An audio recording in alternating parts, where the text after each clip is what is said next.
There's always lots of feelings, contradictory feelings. One of joy that since we started this revolution, we have gained our freedom and we have done something we've never dreamt of in Syria.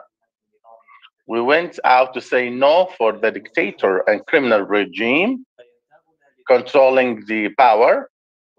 So we are happy and delighted, and at the same time, we are saddened for the loss and the sacrifices of the many friends, families, loved ones we have lost who feel as martyrs, or those detainees or missing persons who have lost their homeland. That's why, before we start, we should always remember those martyrs who sacrificed for free Syria. Therefore, let's have a moment of silence for their blessed souls.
It's a song celebrating the homeland and freedom.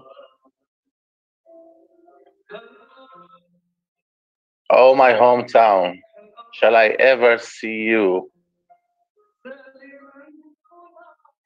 safe and sound, dignified, safe and sound, and dignified? Shall I ever see you up high in the sky, touching on heavens? Oh, my homeland. Oh, my homeland.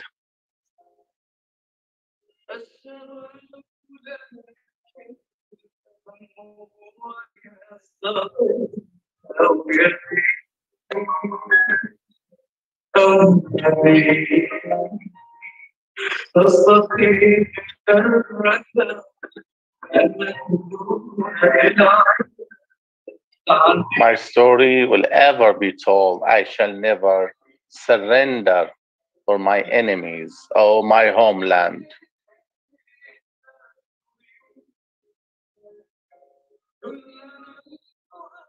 We don't want to live in disrespect and misery.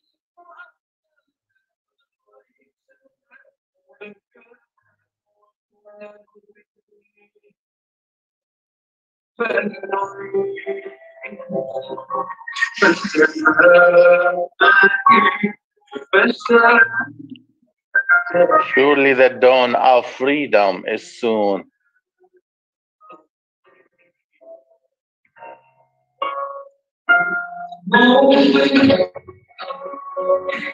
Oh, my homeland.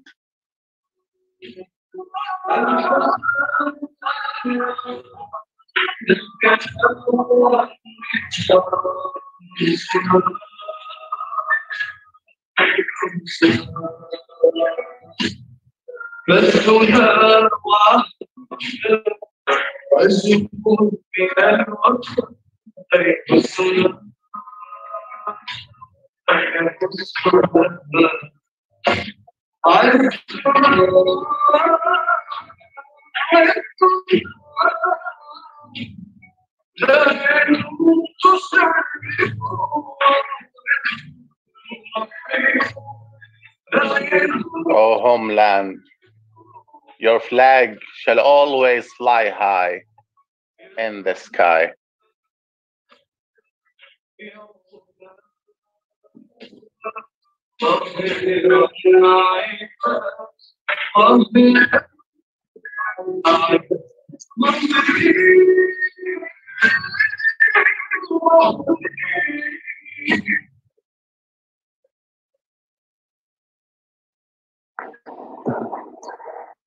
أهلا ومرحبا بكم مجددا.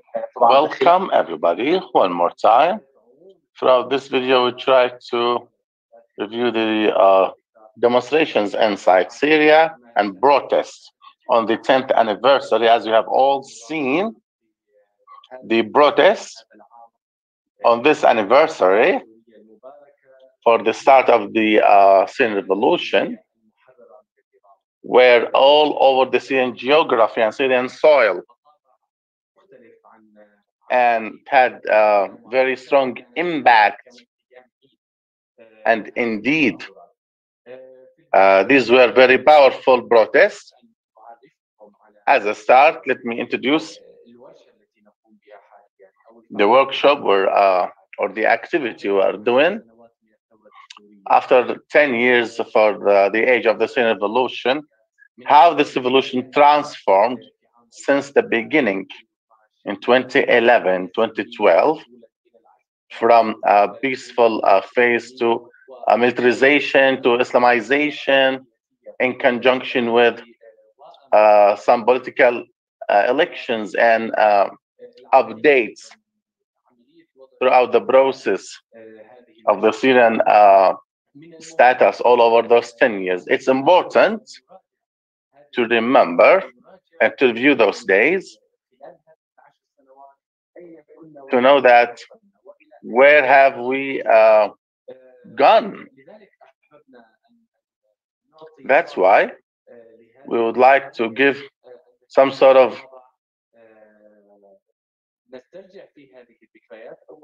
a recall activity to remember the political tracks,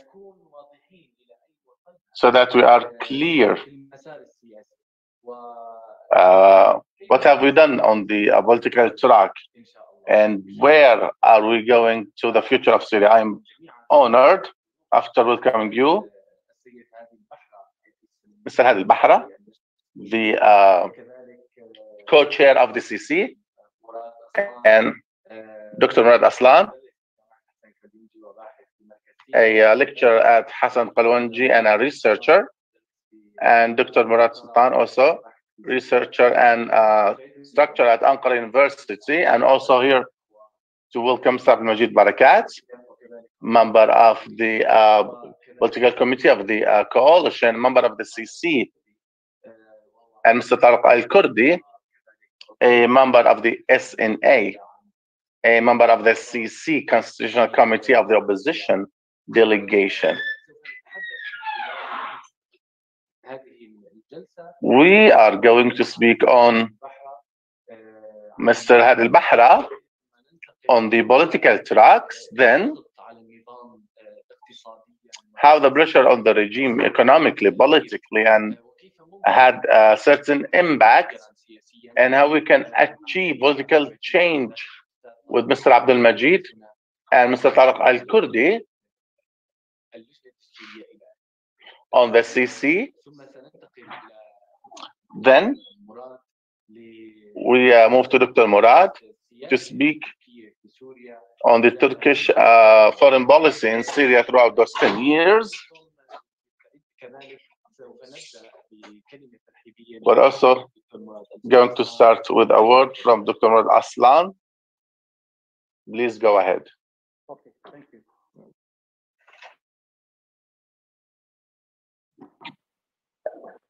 I thank you a lot for this occasion, because we need opportunities to talk and exactly review what is achieved and what aspects must be developed. And this occasion is an opportunity for me. And I would like to thank Stabilization Support Unit. This occasion is really important because we are able to gather intellectuals, postgraduate students, PhD students, and other intellectuals in your community. Because we need leaders in future. And this intellectual capacity must be reflected to the leading cadres of the Syrian Revolution. And with these feelings, I would like to thank all guests in this room. And I would like to thank my students because I see most of them in here.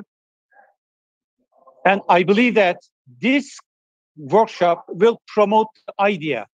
This is my hope. I will not extend my words because I will give a huge speech afterwards.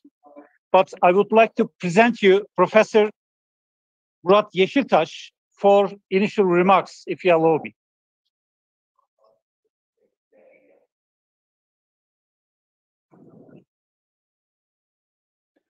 Thank you, Dr. Murat and Manzur, for your introduction. I would like to also welcome you all on behalf of SETA.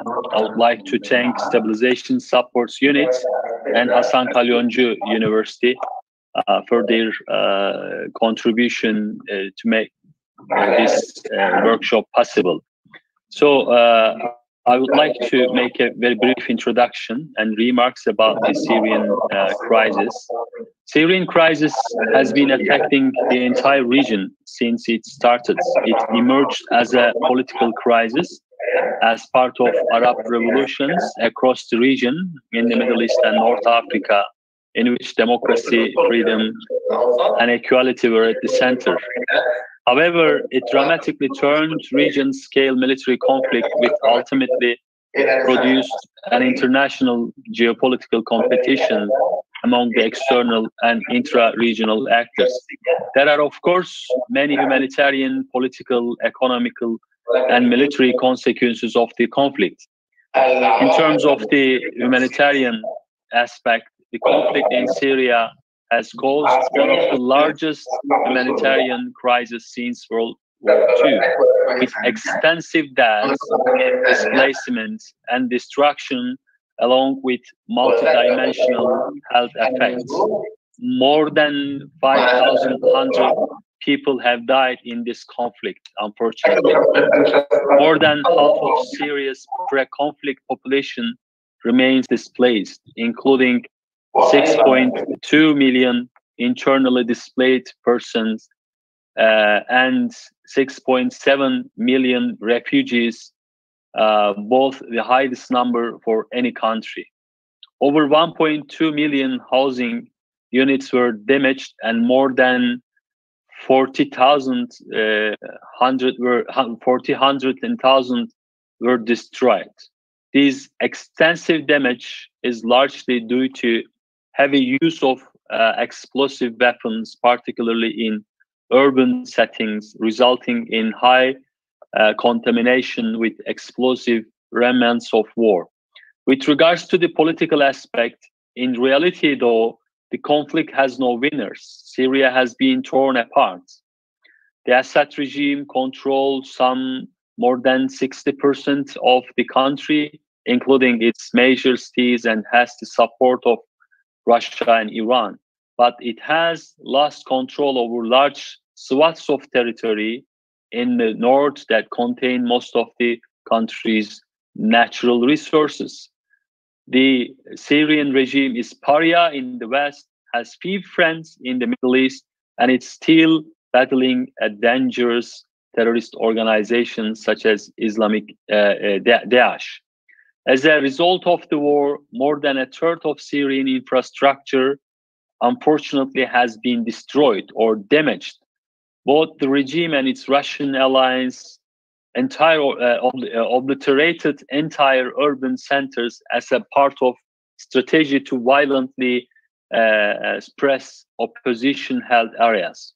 In terms of the United States intervention, US-backed campaign against Daesh likewise decimated towns and villages, including the city of Raqqa. At the end of the 2019, reconstruction costs reached an estimated $250 billion. In terms of the military aspect, the rise of non-state armed groups, including violent terrorist organizations, emerged and will continue to shape the regional dynamics for the next 10 years. Radicalization and violent extremism are the manifestation of proliferation of armed groups in Syria. Proxy war is another consequence of Syrian war, in which regional countries and external actors utilize for their strategic benefits. More importantly, after the Syrian war, the proxy war became normalcy of the region. So the question here is, where are we now and how we think about the next 10 years? There are, I think, a couple of important things that we have to discuss. First one is the fragility of the ceasefire. We have to look at carefully about the fragility of the ceasefire. The second one is the gap between political solution and the ceasefire. We have to narrow down this gap. The lack of comprehensive roadmap regarding the peace agreement is another dynamics that we have to think about it and think about the next 10 years.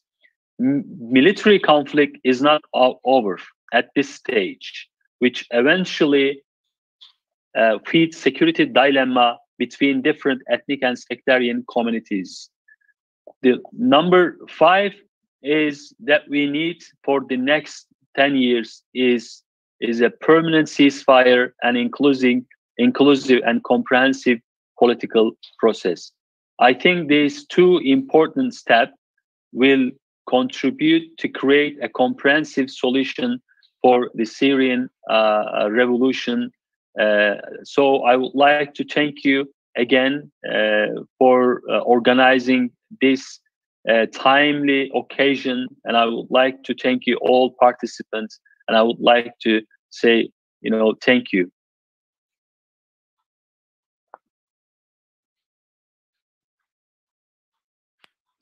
شكرا جزيلا لك.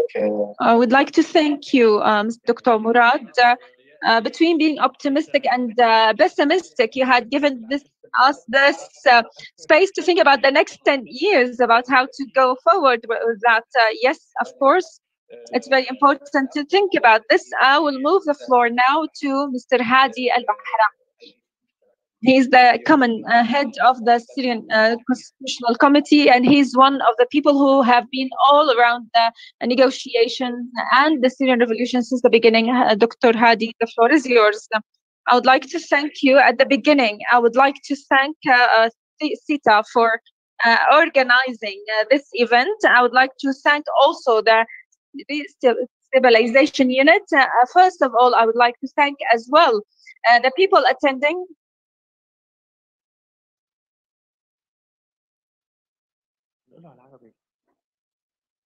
عم بحكي على الشانل العادية. ضل صوت المترجم هذا عنا، فدقيقة ممكن بتريدوا اقلب على العربي؟ ممكن تنقلوا على العربي استاذ هادي؟ دقيقة شوي. اللغة على العربي. اوكي.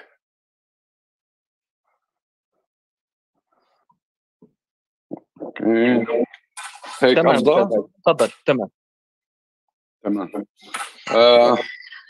بداية At the beginning, I would like to thank SITA for organizing this event, as well as the stabilization unit support as well. I would like to thank my colleagues who are attending, specifically my colleagues and the students who come from the universities. As we know, since the beginning, the Syrian Revolution started as a peaceful uprising. This peaceful uprising did not demand much. The demands were to regain the rights, the humanitarian rights, the legal, the constitutional of the Syrian people, and to fight corruption and combat corruption since the beginning. We can go back to the beginnings. We can go, which were, I believe, about 2000, not 2011, 2000, when there was this Damascus spring, the Damascus statement. And at that time, there was detentions of all the activists. Since the beginning of the Syrian Revolution, as I said, it had started after the signs which started in Damascus in 2000 and the rest of the governorates. It had transformed and it became a full-fledged revolution on the 18th of March in Dar'a, when the regime has used the most radical violence against the peaceful demonstrators. Since then, the political efforts from all the countries who have visited Damascus to convince the regime to respond to the demands and to lead the reform. There was a number of meetings and visits from the European Union, more than 5 meetings and visits from Turkey, to try to convince the regime to respond to the peaceful demands, and they supported the regime at that time in this reform. There was also a number of Arab countries who tried the same. However, they were all refused, and the regime had directly went to the security solution at the beginning of the revolution. On the 29th of 2011, the Human Rights Council have issued a statement by the UN requesting from the Syrian government to release the detainees, political detainees, to also allow for freedom of expression and to stop violence. However, this as well was refused by the regime, and they have manipulated the implementation. After that, the UN itself had a meeting convened with the Security Council on the 3rd of August 2011. They have requested the same, to stop violence and to release all the detainees. At the same time, this was also refused by the regime. After that, the Arab League had started what is called the Arab Initiative, the first Arab Initiative, to try to send supervisors to Syria, and they started a mechanism with a number of procedures which shall be implemented by the government to start reform and to mitigate the security escalations. At the beginning, the regime had refused this initiative. Afterwards, the regime had recognized it and adhered to it. And then the supervisors have started to pour into Syria. And it was clear at that time that the regime is manipulating their attendance. They have also painted the tanks in blue and continued to detain people and use violence. And at the end, the Arab supervisors have left Syria, and the Arab League had announced that they are also giving up on achieving this, and they have decided to make this crisis international and to submit those violations of the regime to the UN. The UN at that time, since the beginning, in 19th of December 2011, they have been in solidarity with the Arab Initiative, and they have assigned an envoy, a special envoy to Syria, who is going to become a special envoy by the Arab League and the UN. The first Security Council resolution, it was issued on the 13th of April 2012,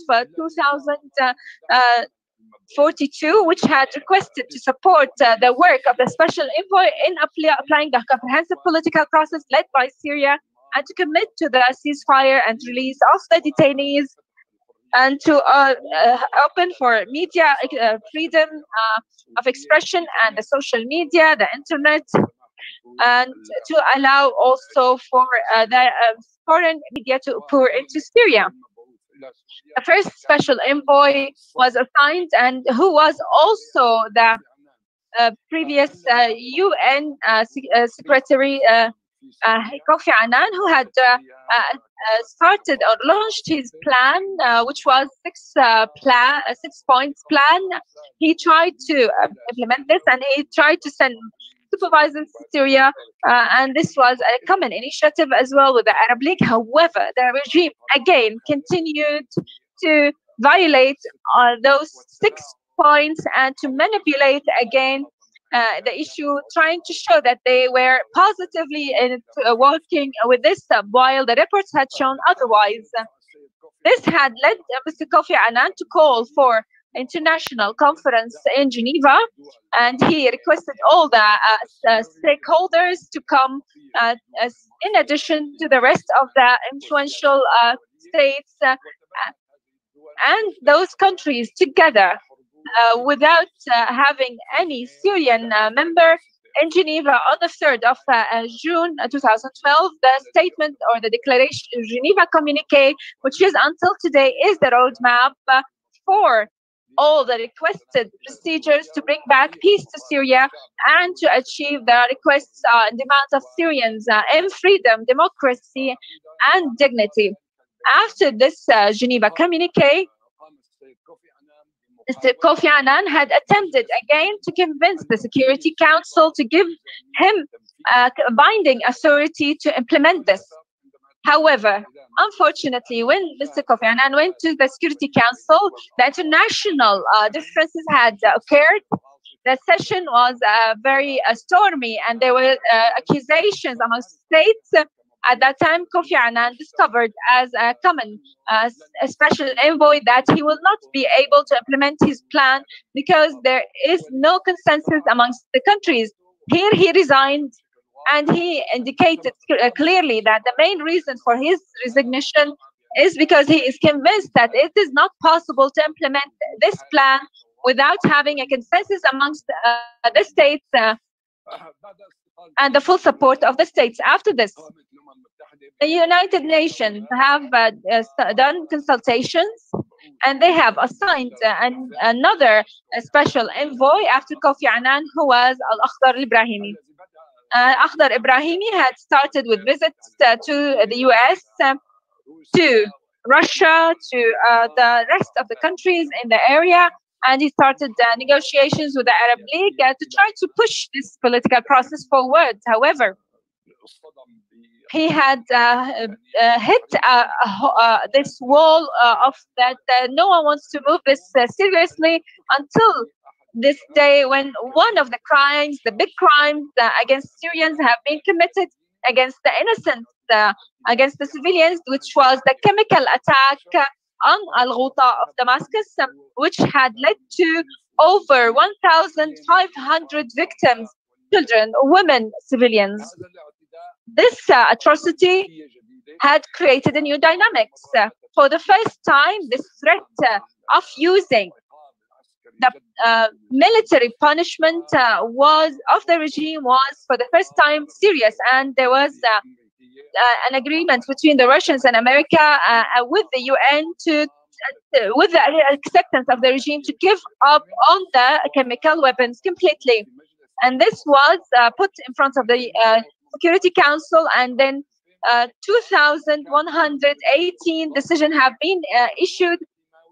Amongst the items was, in addition to the chemical weapons, there was an item which requested to have a meeting for peace in Syria, and that this conference shall hold those negotiations between the Syrians represented in the Syrian coalition and for opposition forces, and between the regime represented in the government.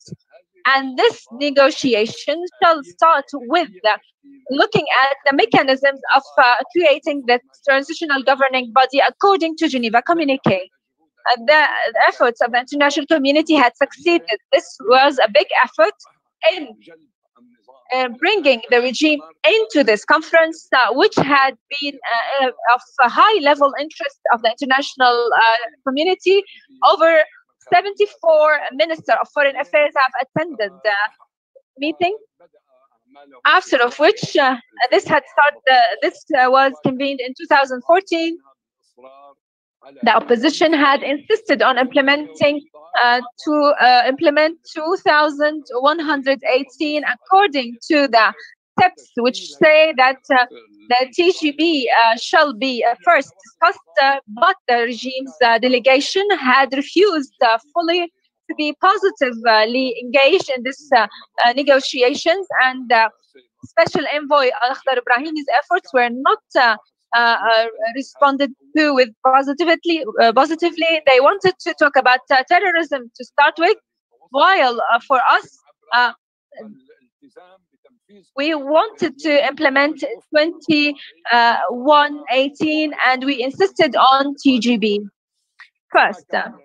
What happened is that the Special Envoy Al-Akhdar Ibrahimi had requested to have a schedule or agenda where we can talk about 4 parallel tracks. Those tracks were to establish first the TGB, second to combat terrorism, third to reform the institutions of the government and restructuring them, fourth the issue which was related to national reconciliation and civil peace. At that time, in this session, we had accepted the suggestion. Those negotiations shall be in parallel. This was the suggestion.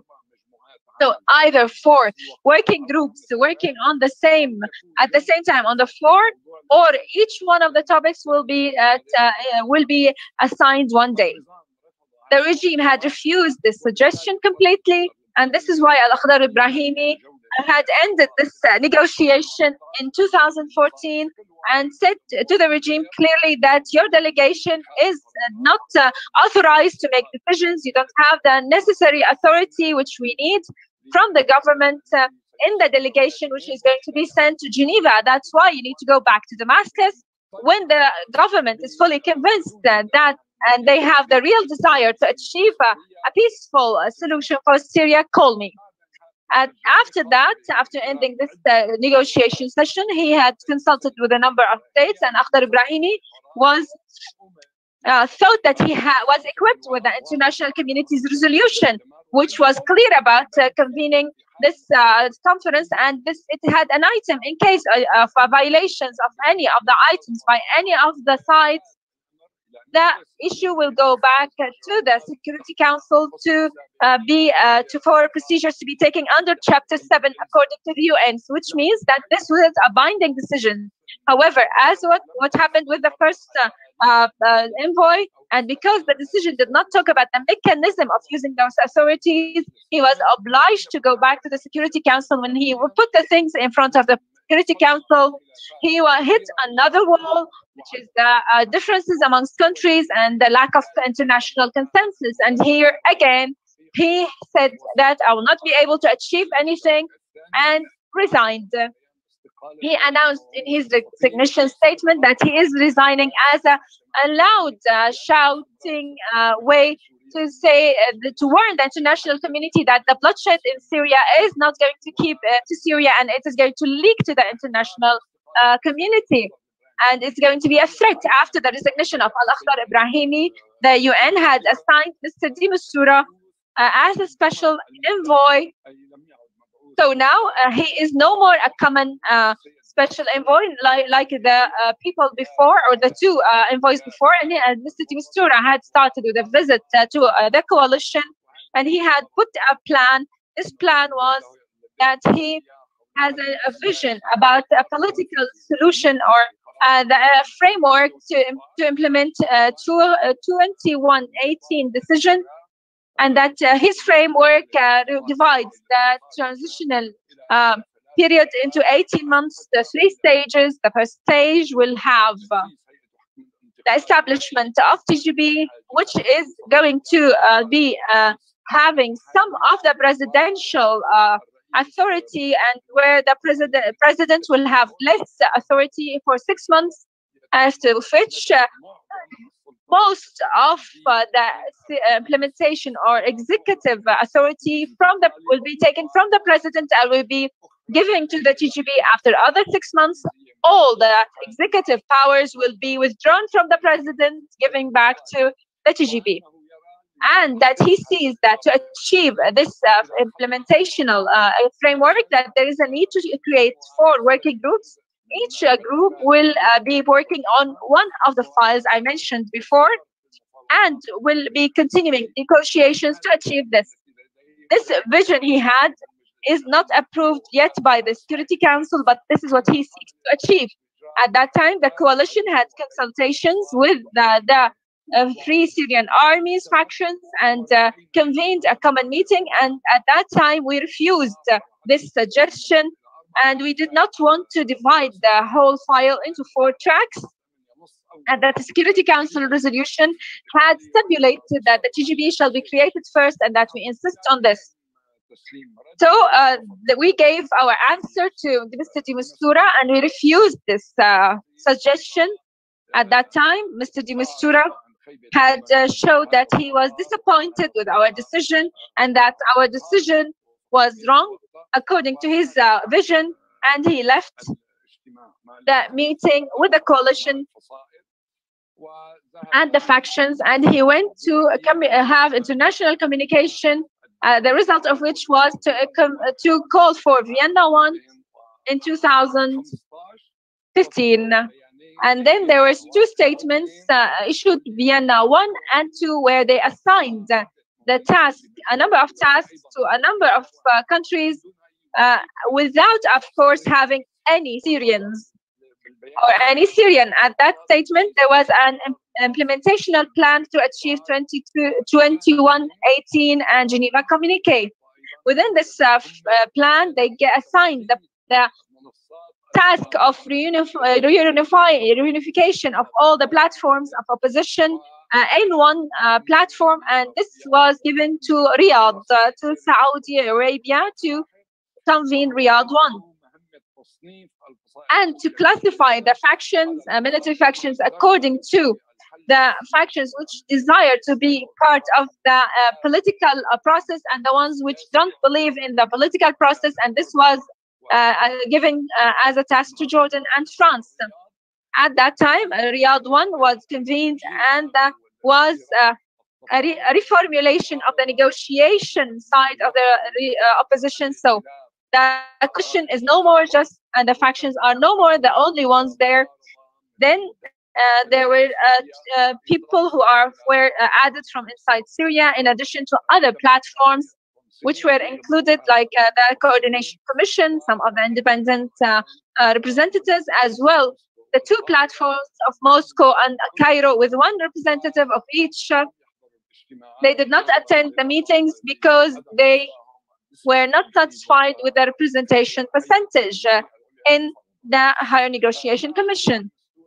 Mr. de Mistura had requested to have or to convene Geneva 3. The Higher Commission of Negotiation at that time had decided to refuse to start negotiations before implementing the negotiation items, which are the release of detainees, to break the siege, and to give aid, delivery of aid, and the ceasefire. They considered that those are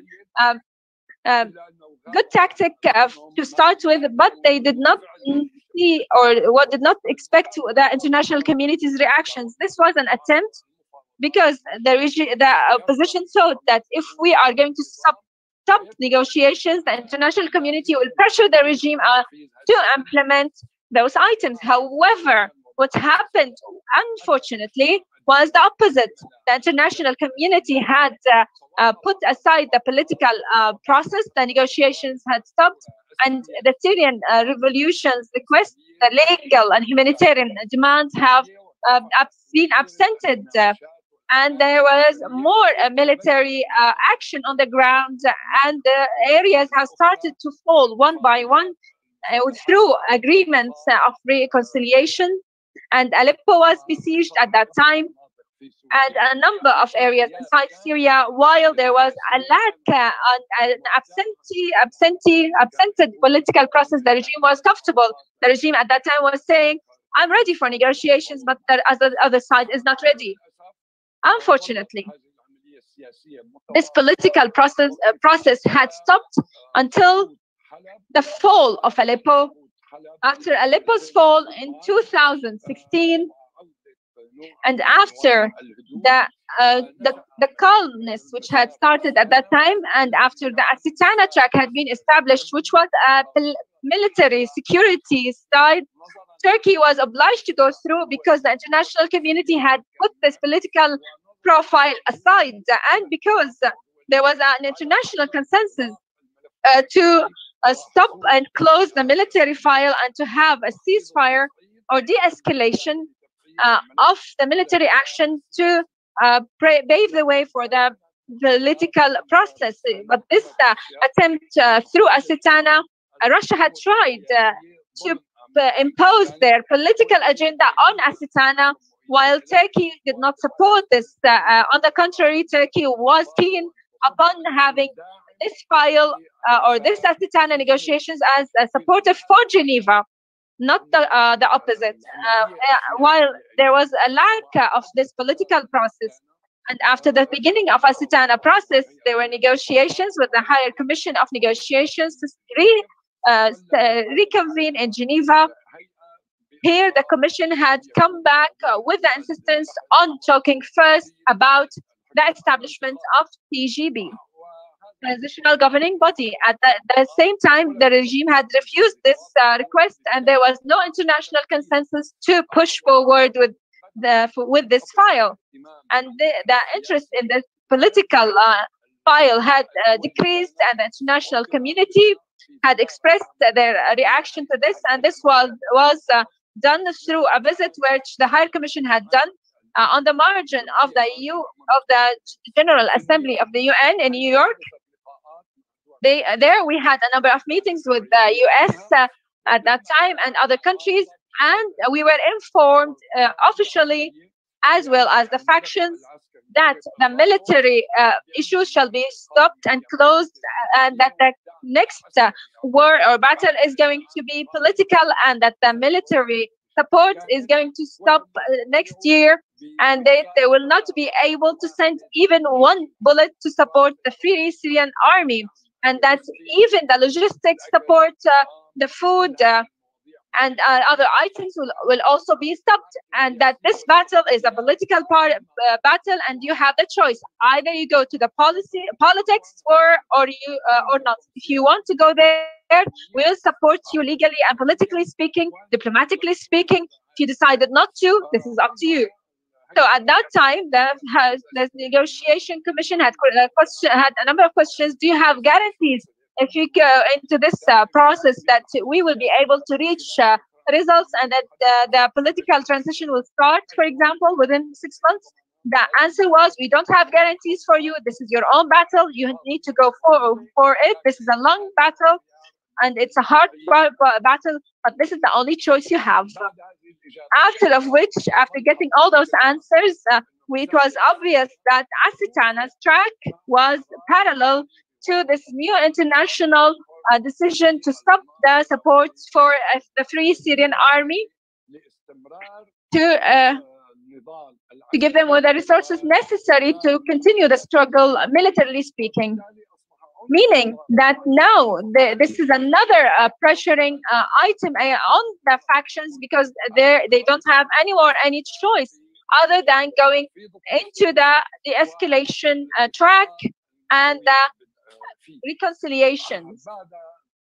After all those procedures, as I said, there was an invitation for the Riyadh 2,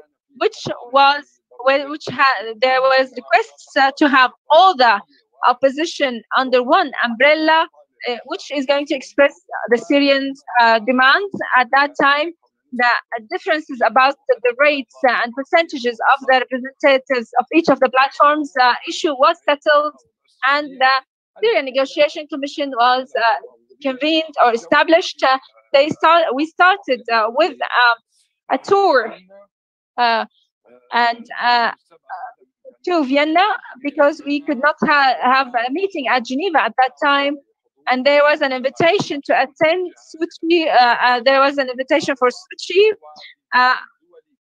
with the international support, because majority of countries advised us to go to Sochi. A long negotiation round had started in Vienna with the Russians through the brothers in Turkey, as well as the small working group and the Arab countries. So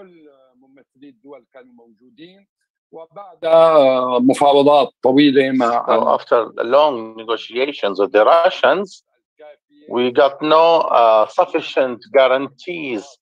We requested through detailed discussions with Secretary General, UN Secretary General, basically and clearly to have a Sochi as once, and that it won't be an alternative track, and 3, that the decisions are just recommendations, and 4, that the CC will be responsible for this under the UN, and this is part of 2254 to implement it, and through negotiated process led by UN. That's why there was a year and a half of negotiations where we got to got the CC as we expected, and that the formation to name the members and the procedural rules and the TORs, and that it will be announced by the Secretary General. And indeed, we started the work of the CC because of international consensus. The initiative started from Russia, but because of international consensus between the US, Russia, and the rest of the countries, because of the Russian intervention on the ground, so international community agreed to have the constitutional process as set in 2254, so that this will have transitional political transition based on legal reference and constitutional reference. These are the terms set by the states to start the work of the CC, which started their work almost a year and a half ago or less, and 7 months were there because of COVID. But the efforts of the CC till this moment, they are still faced with the disruption of the regime. The reason why I talked about this is that the efforts of the peace and the political process since the start till now are still faced by the reality and 2 major problems. The first, the success of any negotiations between any parties cannot be there if the 2 parties have the same good intentions and the will to reach to political solution. As long as there was a party that's not convinced with political solution, nor do they have good intentions to implement international community resolutions, no progress can be made in the political process. The second element, till this moment, there is no international consensus to find mechanisms to oblige the disrupting party to implement international resolutions. So these are the lessons learned. This will always jeopardize the legal humanitarian request, and this will serve the regime who would like to summarize the negotiations to be only security and military negotiations with the regional powers and international community to exchange guarantees, where the demands of the revolution will be absent. And this is what happened since Geneva Communique till 2254. Every time we stop the negotiation process, it's either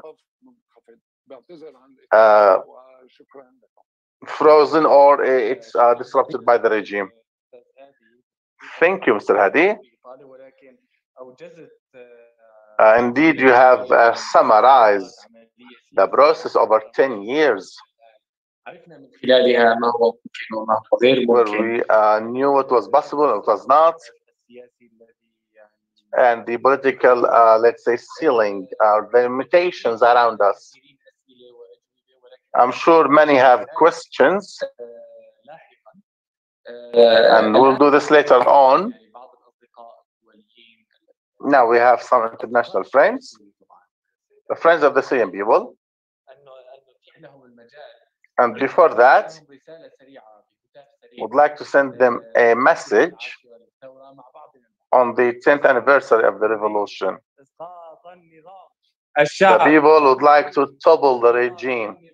The people would like to topple the regime. The people would like to topple the regime. We have with us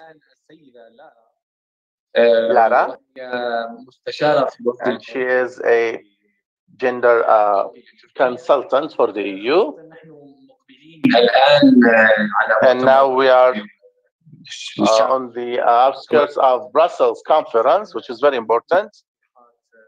And we heard many announcements and statements by the EU lately on the focus and attention of the international community on Syria. That's why I would love to listen to Lara, if she is ready. Please go ahead, Lara.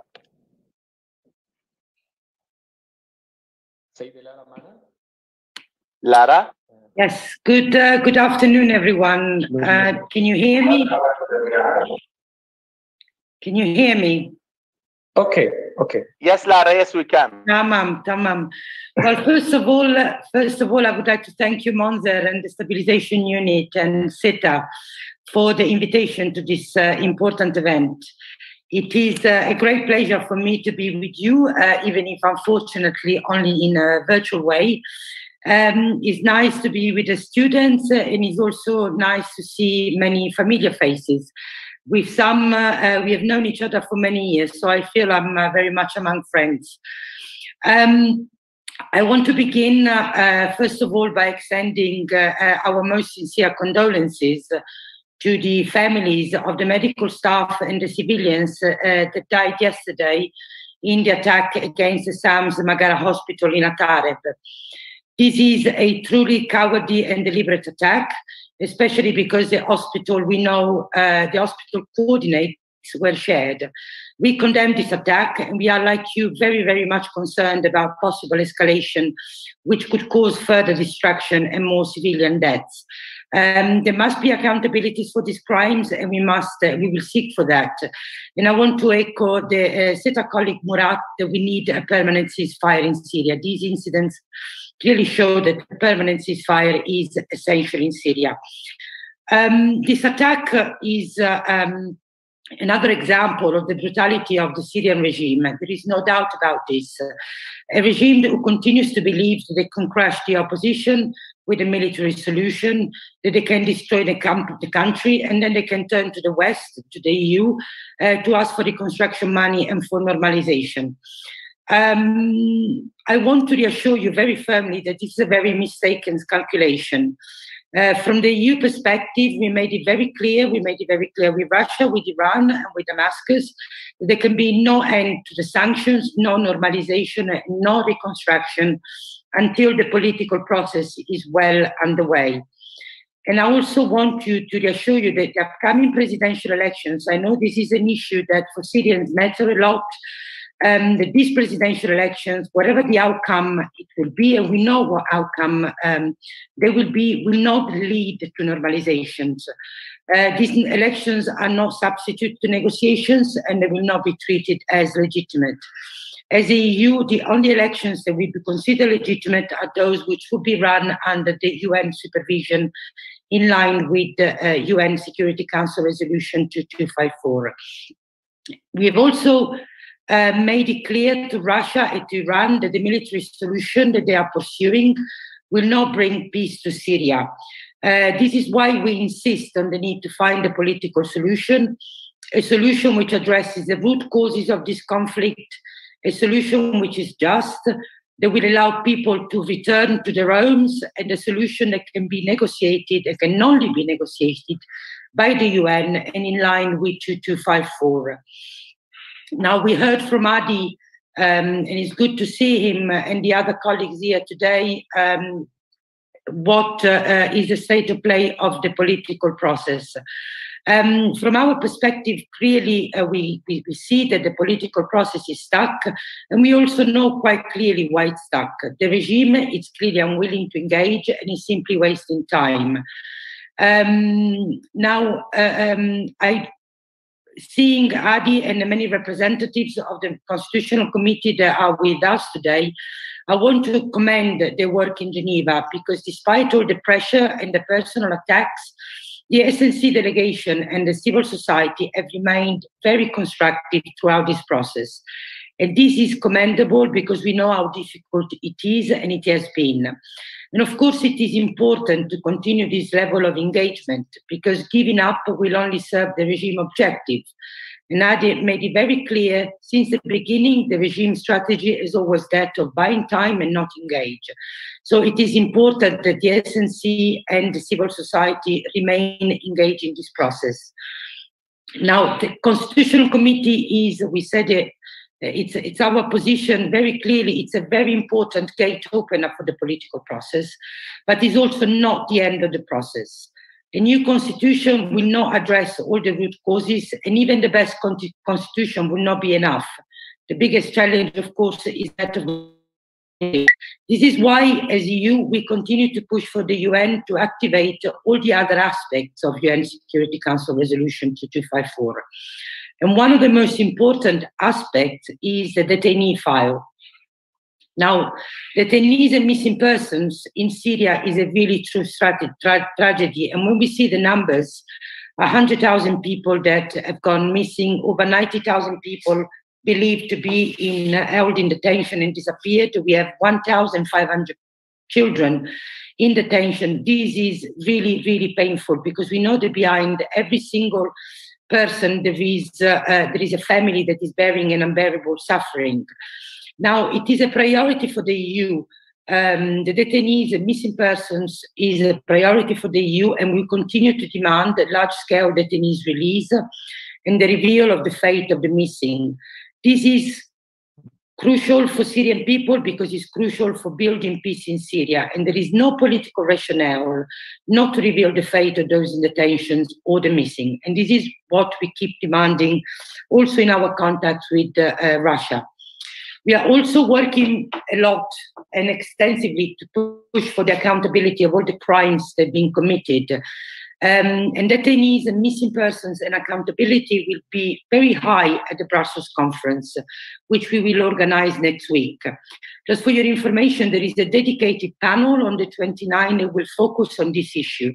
And the reason we're having this dedicated panel with a number of prominent civil society representatives is because we want to raise international attention. We want to keep the attention high on this issue and put pressure on the regime, Russia and Iran, to say to them, we have not forgotten this issue. This issue matters a lot. Now, a word on the Brussels conference. We will host the 5th Brussels conference on the 29th and the 30th of March. We host this conference because we want to maintain Syria high on the political agenda. We don't want Syria to be forgotten. So we will have on the 29th of March, a day of dialogue, a full day with civil society, and on the 30th of March, the ministerial meeting.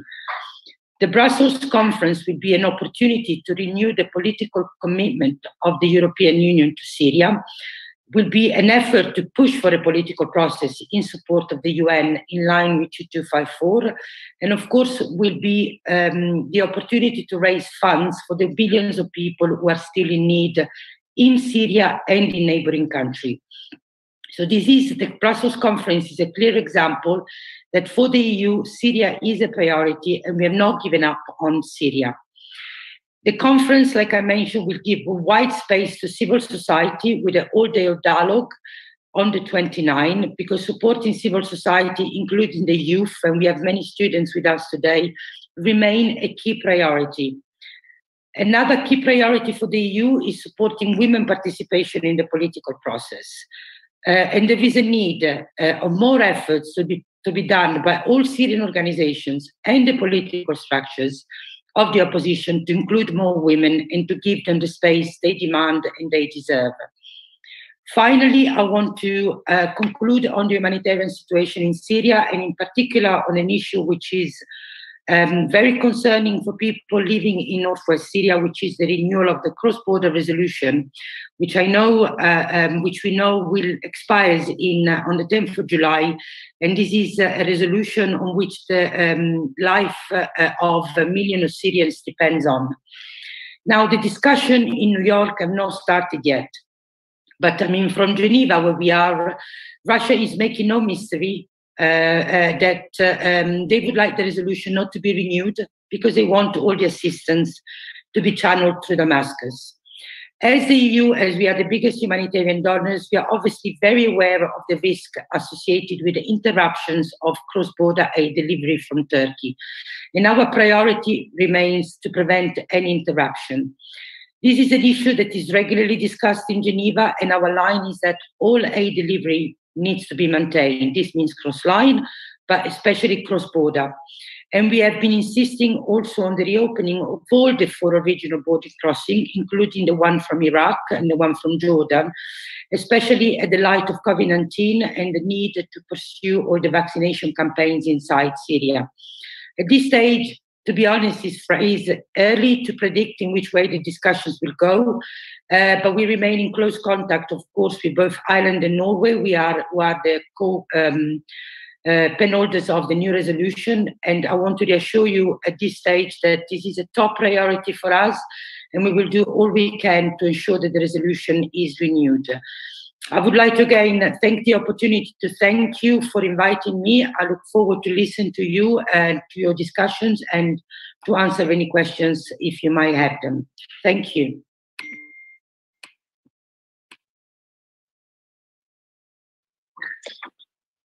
شكرا جزيلا لك لارا. Thank you, Lara, for this amazing and sincere words where you emphasize the stance of the EU regarding reconstruction, the non-legitimacy of the regime's elections,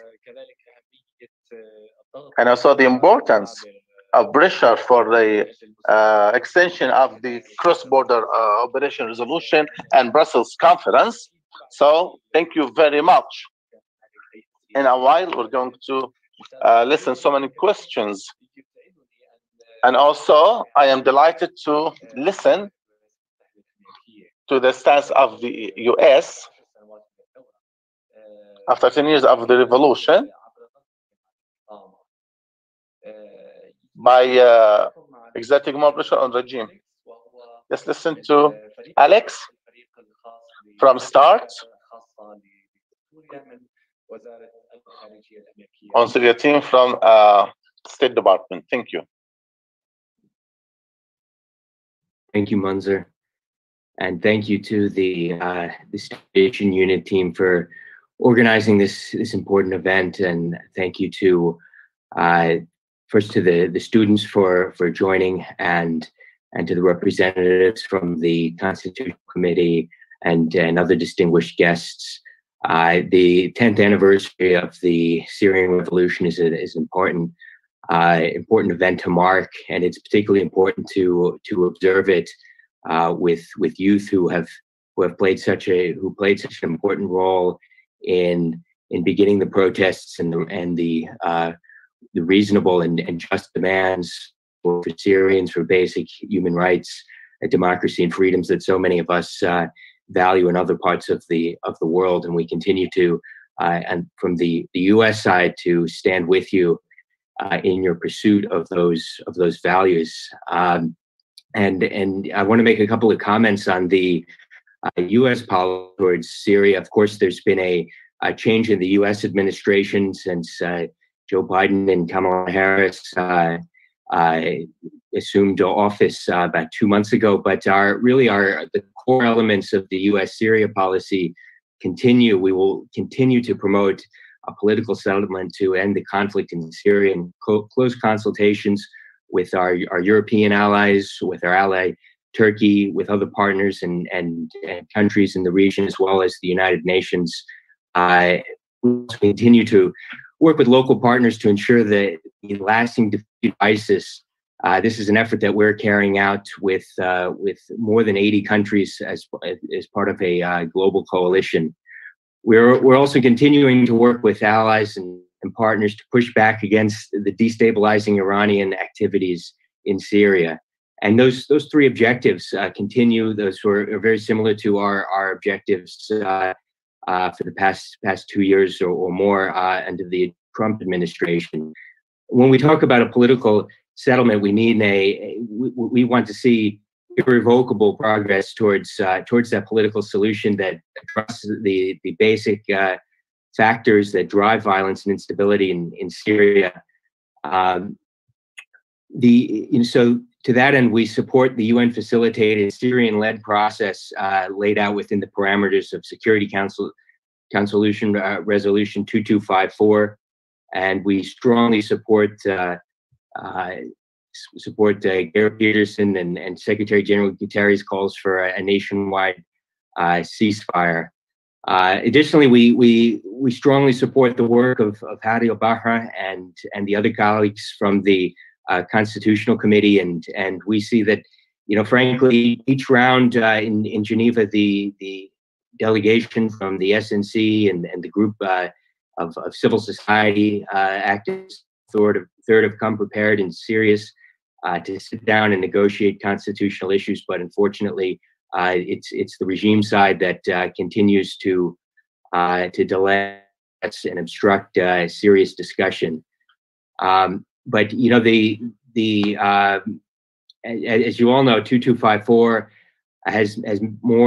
is wider than simply the Constitutional Committee. We're also following closely the regime's attempt to hold elections this year, and as we saw last summer when they held parliamentary elections, we don't anticipate that these elections will be credible, free, or fair. They will not satisfy the criteria of Resolution 2254, and they won't be recognized by the U.S. as legitimate. And I don't think that many of our partners in the international community are going to recognize them as legitimate either. Additionally, we like our European colleagues mentioned, we see progress on the detainee file and an accountability against the regime is incredibly important and an important part of 2254.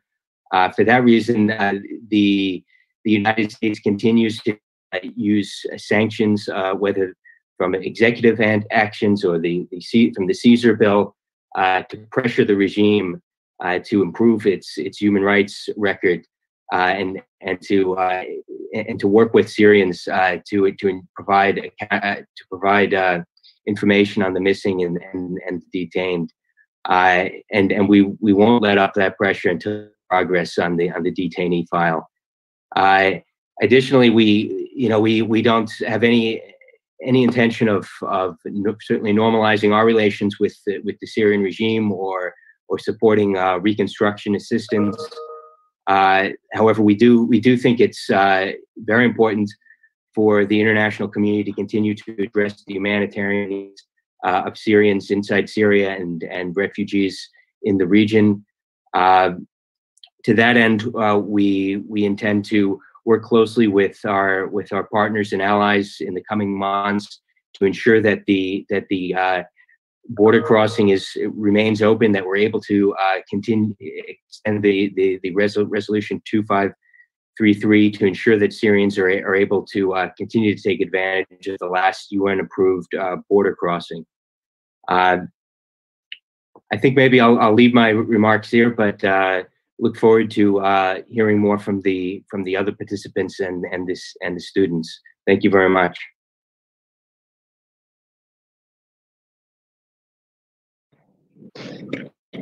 شكرا جزيلا لك سيد أليكس على Thank you so much, Mr. Alex, for this briefing where you emphasized the stance of the US and there is no intention for normalizing relations or reconstruction with the regime, and to exert more pressure on the regime and to support the constitutional and political process, of course. And also, thank you very much for the sincere words. And before opening for the discussion and before moving to Abdulmajid Barakat, one more message together. There is no longer forever, and long live Syria, and the Assad shall be toppled.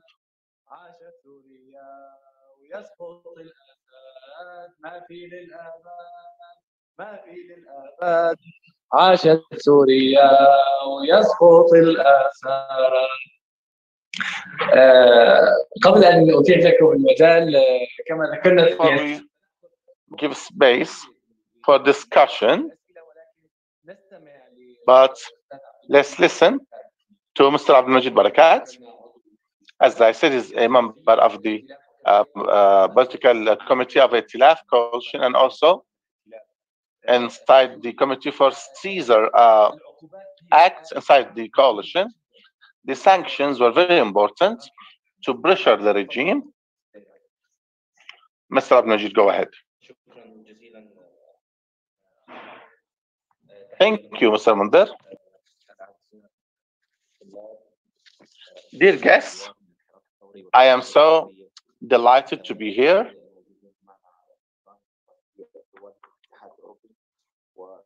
And of course, I'd like to thank the Stability Support Unit for this invitation to celebrate the 10th anniversary of the Syrian Revolution. And also, let's remember the mothers of the martyrs and the mothers of the detainees. Thank you. Also, the Nowruz celebrations. It's always important to listen on the challenges and to listen to the stances of the EU and the US, our friends who spoke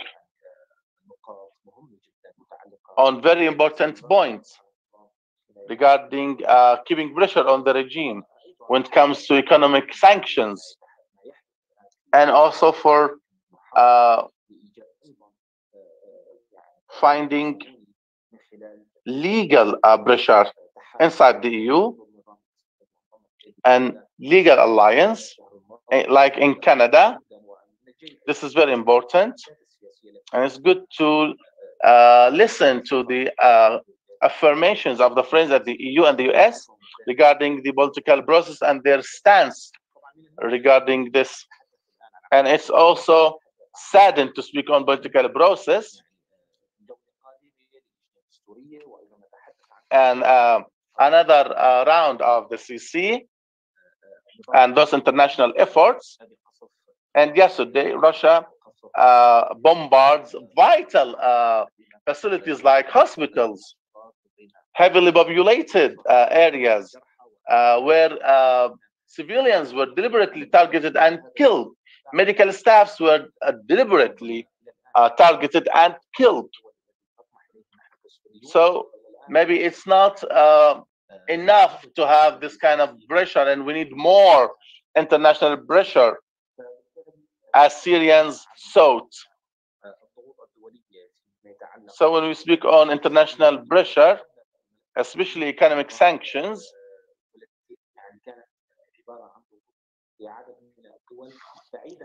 by some states, till we have the Caesar Act,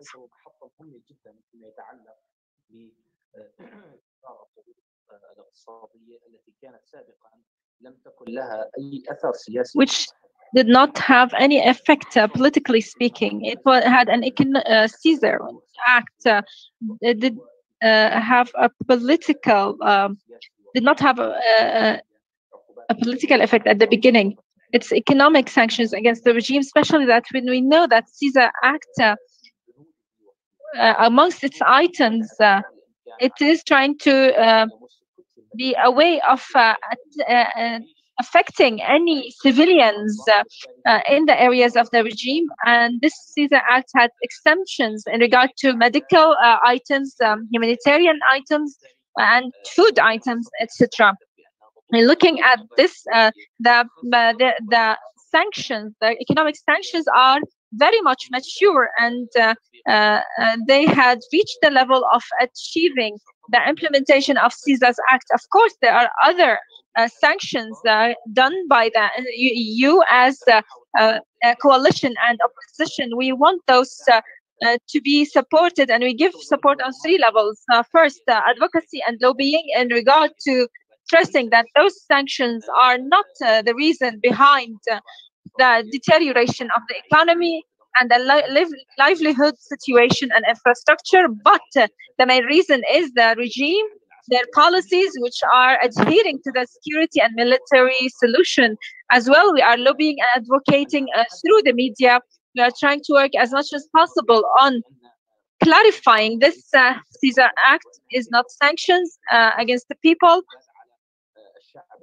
or the Syrian people, but it is a sanction against the regime and the pillars of the regime, the goal of which is to force the regime to go into the political process, seriously speaking.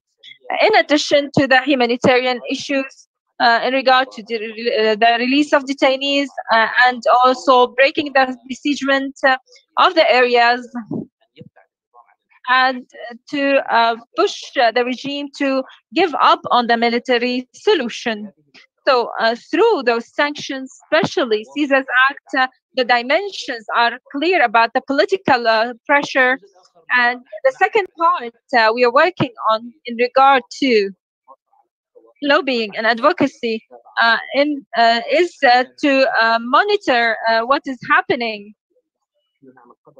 As well, we are trying as much as possible to provide files as opposition. The civil society organizations, which has a lot of experience in following up the regime and reporting the also violations of the regime of this act, the allies of the act, as well as the militias on the ground. The economic alliances are outside Syria as violations as well. The relationships with the states allies to the regime. So we are trying as much as possible to concentrate those sanctions through the monitoring of the regime's transactions. Talking about the sanctions, their effect as well is we need to look at how the regime is dealing with those.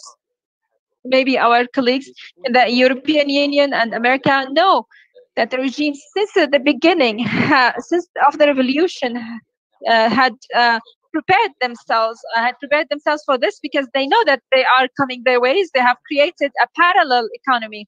They have created a parallel state, actually. This economy is not under the Syrian government's laws. This is an economy based on people or individuals outside the regimes or the government of Syria, people of economy outside the government, and this is a way to escape and get away of this with the sanctions. In the 5th list of Caesar's law,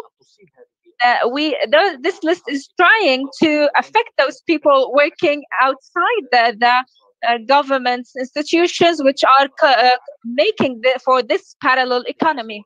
I don't want to be long. I have a full vision about Caesar's Act, about the European sanctions, but also there's another pressuring tool which has started to crystallize in Europe, especially in France and Germany and Netherlands.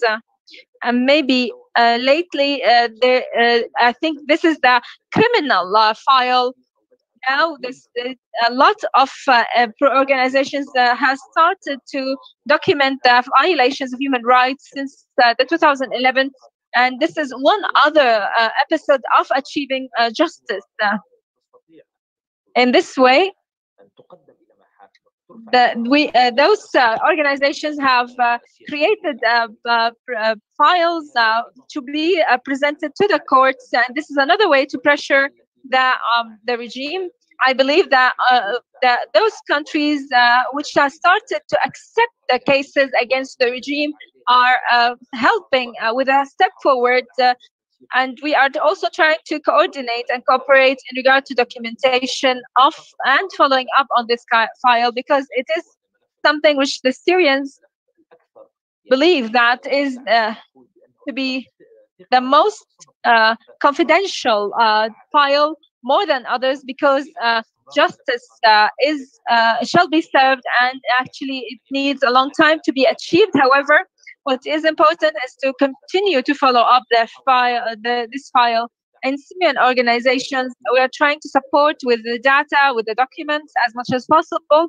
Now, this file had started to be mature, and we hope to establish or to have an international legal alliance around the world, the same way we see the international economic alliance against the regime, because Russians and Iran have a lot of experience in manipulating those sanctions, because their regional militias, allies and companies and individuals can actually manipulate and maneuver against those international sanctions, especially that if you look at the situation, some of the people or individuals who are not part of the regime, but they are still part of the economy of the regime, like, for example, PYD or SDF, because they are selling diesel to the regime and buying agricultural material, and this is a violation of Caesar's Act. And I believe there shall be a lot of efforts done to use those sanctions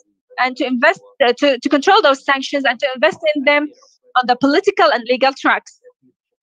Those sanctions affect the structure of the regime itself, organizational structure, as well as the military and security capacity. It was clear, actually, that the regime's economy had started to deteriorate. We realize that the regime is trying to maneuver against those sanctions and imposing the effects on the Syrian people through the inflation of the Syrian lira. And this is one of the tools they are using to transform the pressure from a pressure against the regime into the people's pressure against the countries which have issued those sanctions, not against the regime. And Russia recently had tried to establish a regional platform against those sanctions, and this was the attempt of Lavrov in his last visit to the Gulf, to try to open up diplomatic channels, to open up economic channels, to minimize the pressure against the regime, because Russia knows that if the regime had been left alone with the people inside Syria, the regime will fall freely. I would not be long, Mr. Munder, and I would like to thank you all, and I'm sorry for being long. Thank you very much, Mr. Abdel Majid. Thank you very much, Mr. Abdel Majid. I would like to thank you for not being long. Actually, there were some problem in the agenda, but I believe now we will start with this round of discussion, and then we will go to the break, 20 minutes or 25 minutes. There were 4 speakers, Mr. Hadi, Lara, Alex, and Mr. Abdel Majid. We will allow for discussion, questions. Please introduce yourself. Direct the question to one of the people. Mr. Abdel Ghani, the floor is yours. Thank you very much. I'd like to greet everyone. I would like to thank the Stabilization Unit and STITA for this invitation.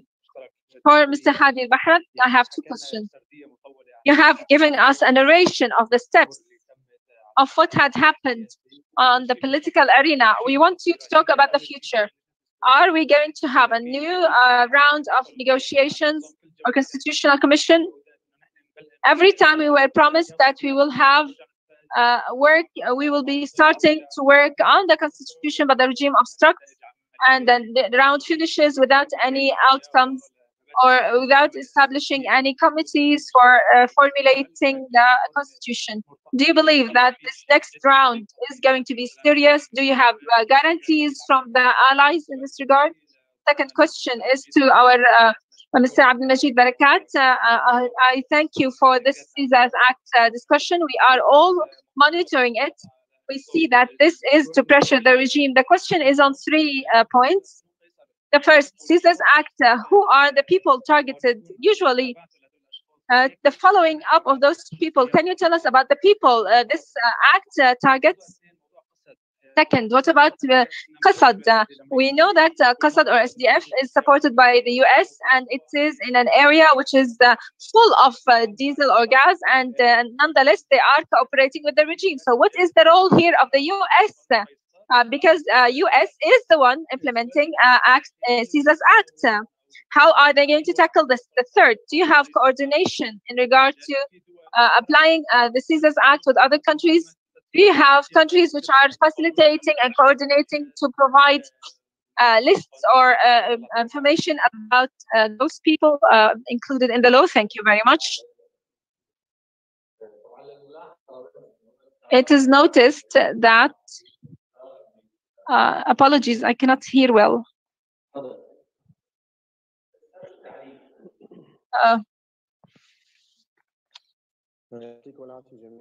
Thank you very much. I would like to thank Mr. Munder, Mr. Murad, for inviting us to attend this meeting, which is very timely. Now we need to crystallize the new to crystallize the ideas about the commission, the Constitutional Commission, in regard to the negotiations. My name is Ahmed Bais. I studied masters of political masters in Hassan Qalawanji. My first question is to Mr. Hadi Al-Bahra. Since the Constitutional Commission is there for about a year, do you have a bylaw on this basis? You can hold accountable the obstructing sides. There are obstructing sides within the Constitutional Commission. They are delaying meetings. They are obstructing decisions. So now we know that this Constitutional Commission will not be fruitful. Why are we still engaging? Why don't we announce our point of view today from the Constitutional Commission instead of wasting time without results? The second question is to Mr. Alex. Mr. Alex, since the American government and the State Department have CISA 1, CISA 2, and other files in regard to targeting hospitals. Over 150 hospitals have been targeted in the last years. Documented actually attacks. Within the deconfliction mechanisms. Those hospitals were within the deconfliction mechanism by video, by those attacks have been also documented. So, and as well, there are investigations done by the legal organizations. More than 150 documented attacks have been reported, done by the Russians and the Syrian regime planes. Now, can you issue binding decisions to the Syrian government and Russian government, at least to stop targeting civil institutions? Tarab was targeted yesterday with 3 rockets, over 6 martyrs, over 25 wounded, full destruction of infrastructure in an area which is a de-escalation area, actually, and there is an agreement about it. So we see there are economic sanctions. That's correct. That's due to CISA 1 and 2. However, what is happening? They are killing the regime slowly at the time at which other martyrs are falling. Why don't you have binding decisions against this? Thank you. Thank you, Mr. Ahmed.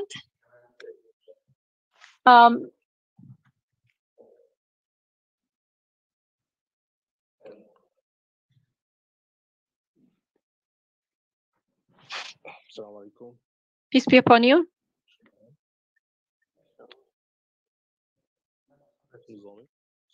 Now, peace be upon you. Muhammad Haj Qasim, Muhammad Haj Qasim, legal office of the 2nd Brigade of the National Army, and studying political, political affairs in regard to Alex and Lara in regard to detainees. This is my question. Lately, the discussion on detainees and also those deals between the regime and the national army and the opposition. Most of the time, the names were put by the regime, and we were forced to use the names of the regime. There were no names of real fighters on the opposition side or the detainees who in the regime's presence. So the question, what is the plan to deal with this? Do you have a plan or a way to be able to solve this issue of detainees in the presence of the regime in a serious manner by the UN, by the EU, by the world? And this is the question also towards also to Mr. Tariq and the rest.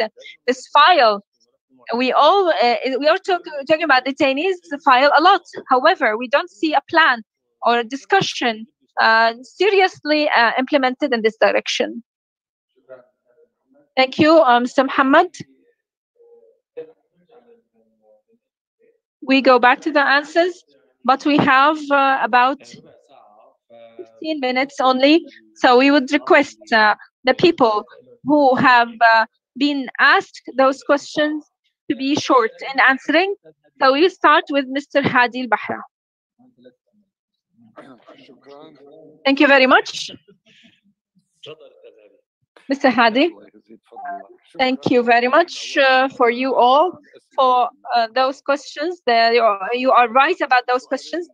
There are two questions directed by Mr. Abdul Ghani and Mr. Ahmad are almost the same, identical. First, we need to know two main things.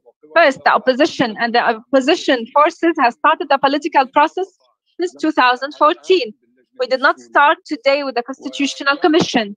We have tried every possible means, starting with insisting on talking about TGB first, using 2118 resolution, and then in 2015 we have moved to not to apprehend from going to negotiations until there is the release of detainees and the breaking of besiegement, reaching up to today. Every time, according to all those experiences we had, which I narrated, I am telling you what is happening to tell you what our interest, where lies our interest. We have proved this for the international community over and over again, that this negotiation process cannot succeed while one of the sides is not there. This other side refuses the political process and still believes that it is possible to achieve a military solution.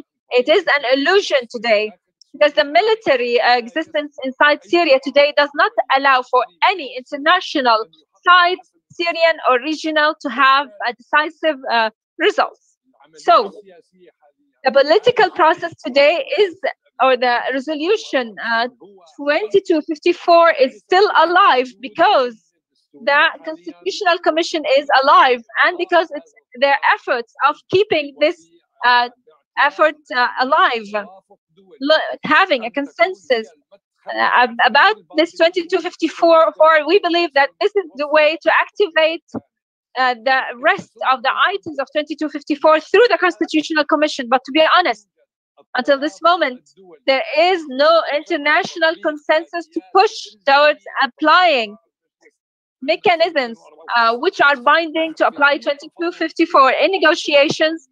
At every moment of negotiations, the negotiators need to measure what is happening. Is there another track? If we go to, will achieve something more than what we have today? If there is, we shall move.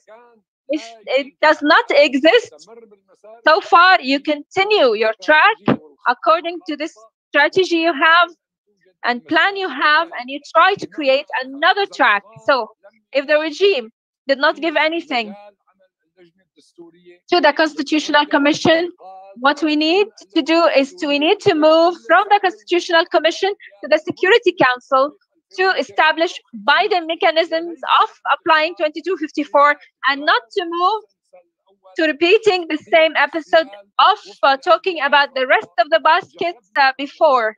Because we have tried this since 2014 until 2018, we are discussing and we're trying to negotiate, and we're trying to implement the humanitarian items and the TGP without achieving anything. So in every round of the Constitutional Commission, there is an unseen advancement.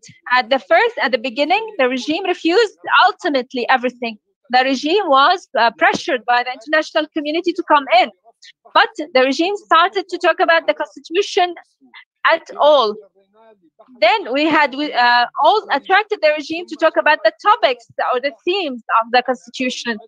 Then the regime started to try to maneuver against working on the statements of the constitution. In the fifth round, we could go ahead with that. And now we are talking about the sixth round. And we are not negotiating now the agenda, but the system or the methodology of the discussion, which is going to be binding to reach outcomes. We shall not be illusional. The Commission's work means that we need to have an international consensus and support, full support from all the stakeholders on the Syrian file. And this means that we need to exert a lot of efforts. We are not putting everything in one basket, which is the Constitutional Commission. We are working on the track of diplomacy, the legal track. We are working also on the economic track to be able to establish for the suitable circumstances to have international consensus to pressure this regime to move forward with this political process. Haj Qasim's question was directed to Lara and Alex in regard to the detainees.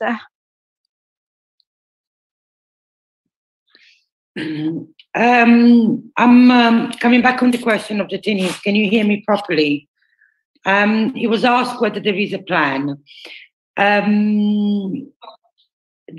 are plans. Can you hear me? There are plans. I mean, the UN has been working very extensively on trying to secure the detainees' release, and the Deputy Special Envoy is personally engaged in Damascus when she goes to Damascus to discuss the question of detainees' release. The fundamental problem is that the regime treats and is insisted on treating the detainees' file as a prisoners' exchanges file. So what we have seen, we've only seen discussions within the Astana framework, as within the Astana framework and the working group, and on a one-to-one basis. They don't want to have a large-scale detainees release because every detainee is evidence of the crimes that are being committed.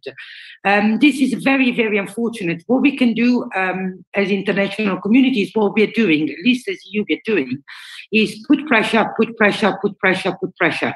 Continue to call and demand for detainees release. It's clearly not an issue of military exchanges. It goes beyond. It's a non-negotiable item. Like I said, there is no reason why the regime should not reveal the fate of the missing. It should not reveal the fate of those who were held in detentions and they release the notices of death and they've not returned the remains. There is no political obstacle to this as such. But of course, it is part of the strategy of the regime. They also claim that they don't know, they don't have the whereabouts of every single person who disappeared. And even a commission of inquiry clearly stated that this is not the case. There is ample evidence that the system is centralized and they are very well aware where everyone is. So from our perspective, what we can do and we continue to do is to demand for detainees' release and supporting the UN in all its efforts to try to secure the release of the people and to reveal the fate of the missing one. And a part of this work is, of course, that to put in pressure through accountability mechanism, through the cases. It was referred to the importance of the cases in Koblenz, very important independently of the time of the sentencing. This was the first landmark case that proves that torture has been used as an instrument of war crime. This is a very important step. So all the cases are now being opened and all the evidences that is being collected, these are all pressure tools that we hope will yield some results. Unfortunately, we are dealing with a situation with the regime which is unwilling to cooperate. But what we can do at this stage is continue putting the same kind of pressure that we've been doing now. We will continue to do so. I think this was the only question directed to me. Over to you, Monzer. I would like to thank you, Ms. Lara. This was the requested question. That's correct, Mr. Alex. Mr. Ahmed had asked you about the targeting of hospitals. Can you issue a decision against targeting humanitarian institutions or organizations in addition to Caesar's Act? Thanks, Munzer. I think it's, if I understand the question correctly, it's difficult for the U.S. to unilaterally issue decisions through the UN Security Council, given that there's strong opposition from Russia and China and some other members at times. So I think what we've been trying to do is work to first to certainly use our diplomatic channels to pressure the regime to desist from violence against civilians, and also work with friends in the human rights community to document the atrocity, and then most importantly to use the means of pressure we have available to pressure the regime to desist from violence against civilians. I mean, for example, Mr. Majid spoke quite eloquently on many of the details surrounding the Caesar package of sanctions. That's one tool that's very important for us to pressure the regime.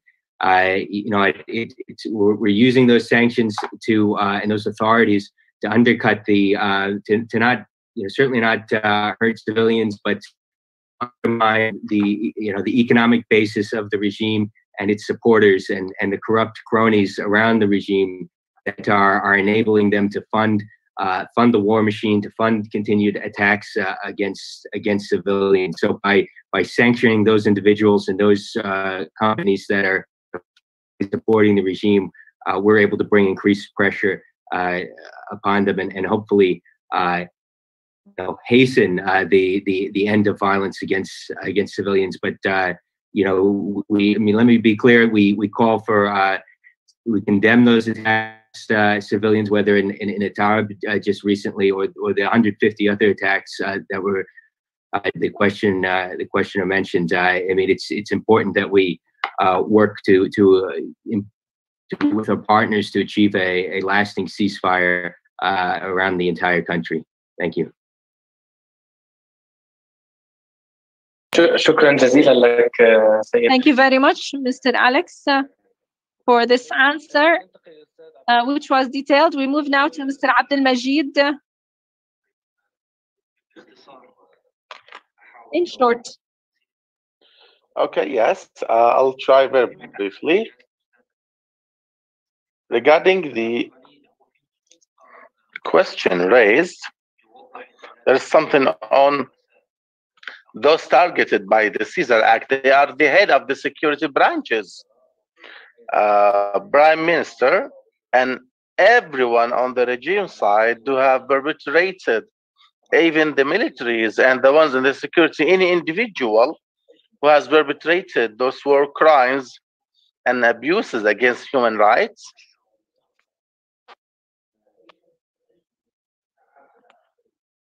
or any foreign individual or entity as well, supporting the regime in doing so.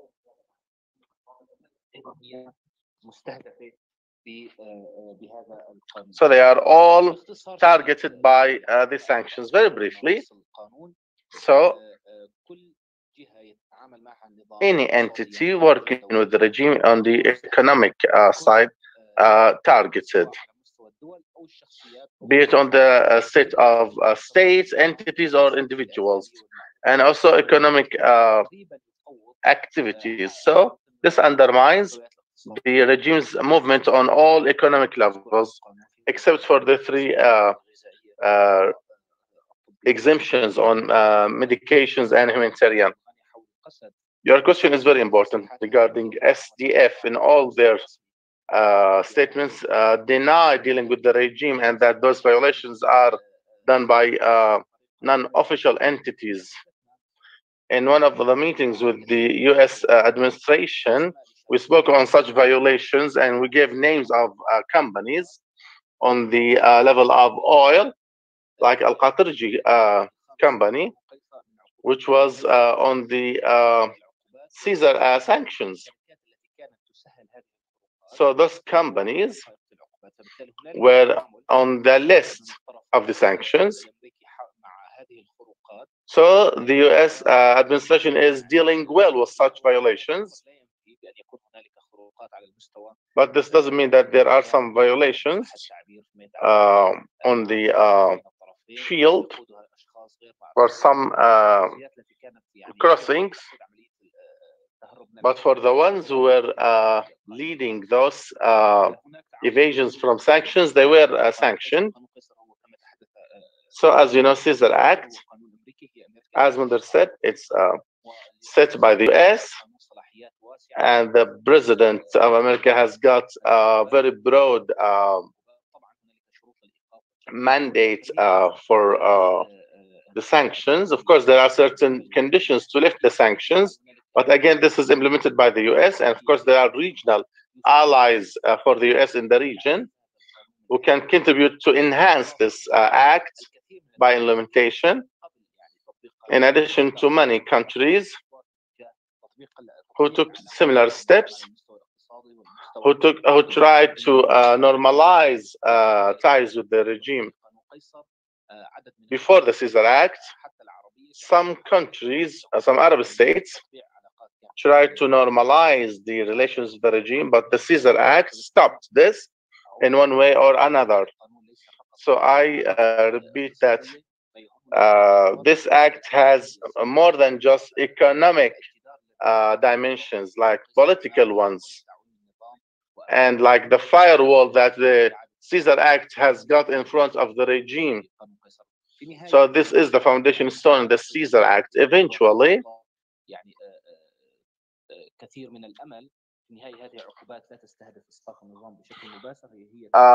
these sanctions don't target toppling the regime, but to restrict the movement of the regime and its behavior. Of course, if all conditions are met, then it means one way or another toppling the regime, but those tools to pressure, it's not the main one for achieving change on the political regime, but this is very important. But political change needs other tools, non-economic, could be political, and maybe even on the field. Thank you. Thank you, Abdul Majid. Mr. Tariq, there was a question for you. Would you like to answer now? Yes, yes. Good evening, everybody. In fact, the question on the file of detainees is a very tough to answer in front of the inactivity of not the opposition, but the inactivity of the international community to find solution for this file. And when we speak on the file of detainees, we don't speak because we are politicians or fighters or activists. We are talking on our people and loved ones, our daughters and sisters who are in the dungeons and detentions of the regime. I don't believe that there is anyone in this hall who does not have a relative behind the bars. Let me start my answer to Lara our friend with thanks to the EU for their support for the Committee of Detainees inside SNC. But what is required from the international community and the EU is more than that, because here we are speaking on states, not just opposition or Syrian opposition that has nothing to do but to demand. And if the Syrian regime or the Assad regime is a rogue regime, then I'd like to say to everybody that Hezbollah militia, the Lebanese militia, has got detention centers in Syria, and they detain Syrian citizens. And we spoke with our friends in the EU more than once, and we presented sites for such detention centers in Bludan, in Kneise, in the rural of Qusayr. So I ask here, if the international community is unable to pressure the Assad regime, then Hezbollah is part of the Lebanese government and participating in the Lebanese government. And maybe now one of the diplomats in the EU is from such militias. So why the international community pressure the Lebanese government and Lebanese state to deter such militia, to deter them not to intervene in the Syrian file and to release the abductees and the hostages held by Hezbollah in their detentions. Also, the Iraqi mobilization popular units, they have detention centers in Syria. So the international community would leave this to the hook that we can do nothing. No, allow me. Then we need to say this in their faces. But when it comes to opposition and their work, we in the SNC, we have a committee for the detainees and missing persons. What we do is that we just echo the voices and remind the international community regarding their responsibility for this and the pressure and the bilateral meetings and communications, or through activities and symposiums, and through the CC, and I will speak about this in my comments. We use the CC as a platform to remind people of the humanitarian provisions, which is the IDPs, the return of the refugees to their original homes. Because I will speak about this in my own comment. Thank you. Thank you, Mr. Tariq.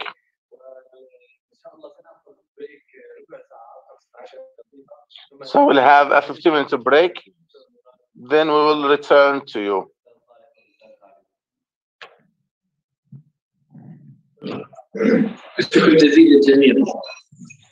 Thank you all. So a 15-minute break.